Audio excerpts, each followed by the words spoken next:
T20 World Cup 2026 లో India versus Zimbabwe super 8 match preview అయితే వస్తుందాం ఈ వీడియోలో. ఈ మ్యాచ్ అయితే చెన్నై స్టేడియం లో అయితే జరగబోతుంది. చెన్నై స్టేడియం అనగానే కొంచెం స్లో అండ్ లో పిచ్ ఉండే అవకాశం ఉంది. సో ఈ మధ్య ఐపీఎల్ లో గానీ వరల్డ్ కప్ మ్యాచెస్ లో గానీ మంచి స్కోర్స్ కూడా వస్తున్నాయి అక్కడ. సో పిచ్ ఏ విధంగా ఉంటుందో చూసుకోవాలి. ఇక్కడ బ్యాటింగ్ సర్ఫేస్ వస్తే మాత్రం ఇండియాకి అడ్వాంటేజ్ ఉంటుంది. స్లో అండ్ లో పిచ్ వస్తే మాత్రం జింబాబ్వే టఫ్ ఫైట్ ఇచ్చే అవకాశం ఉంటుంది. ఎందుకంటే శ్రీలంకలో వాళ్ళు స్లో అండ్ లో పిచెస్ లో ఆడిలో అక్కడ మంచి పర్ఫార్మెన్స్ ఇచ్చి అన్బీటెన్ గా ఉన్నారు.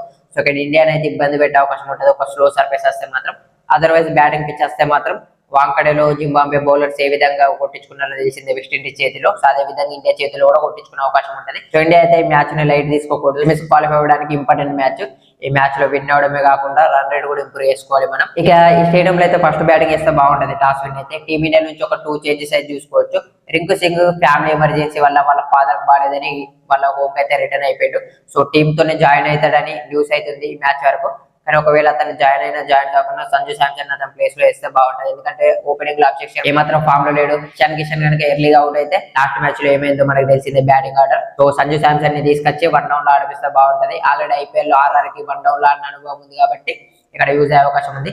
నెక్స్ట్ ఎలాగో చెన్నై సూపర్ కింగ్స్ ఆడబోతున్నాడు కాబట్టి ఇక్కడ కొంచెం పాజిటివ్ వైబ్స్ ఉండే అవకాశం ఉంది సంజు శాంసన్ కి. ఇక లాస్ట్ మ్యాచ్ లో సౌత్ ఆఫ్రికాతో మన వాళ్ళు బ్యాటింగ్ ఫెయిల్యూర్ అయింది. చేజింగ్ చేస్తూ 70+ రన్స్ తోనైతే లాస్ అవడం జరిగింది. దానివల్ల రన్ రేట్ లాస్ అవడమే కాకుండా మన సెమీస్ ఛాన్సెస్ కూడా ఆల్మోస్ట్ అయిపోయినాయని చెప్పొచ్చు. అండ్ మరో చేంజ్ వచ్చేసి వాషింగ్టన్ సుందర్ ప్లేస్ లో వైస్ కెప్టెన్ అక్షర్ పటేల్ ని తీసుకురావడం. అక్షర్ పటేల్ వికెట్స్ తీస్తాడు. ఒకవేళ వికెట్స్ తీయలేకపోయినా కొంచెం ఎకనామికల్ గా బౌలింగ్ అయితే ఇస్తాడు. బ్యాటింగ్ లో కూడా వాషింగ్టన్ సుందర్ కన్నా చాలా బాగా పర్ఫార్మ్ చేస్తాడు వైట్ బాల్ ఫార్మేట్ లో.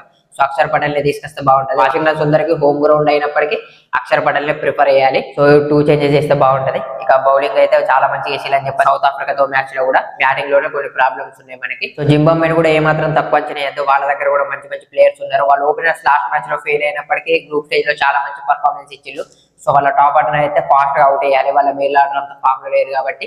ఇక వెస్టిండీస్ తో జరిగిన మ్యాచ్ లో అయితే బ్రాడ్ ఇవాన్స్ ఆల్రౌండ్ పర్ఫార్మెన్స్ తో ఆకట్టుకున్నాడు అని చెప్పొచ్చు. బౌలింగ్ లో వికెట్స్ చేయడమే కాకుండా జింబాబ్వే చాలా టఫ్ పొజిషన్ లో ఉన్నప్పుడు అయితే లాస్ట్ లో మంచి స్ట్రైక్ రేట్ తోని రన్స్ అయితే స్కోర్ చేసిండు. సో తను స్కోర్ చేసిన రన్స్ ఇండియాకు కూడా ఉపయోగపడ్డాయి.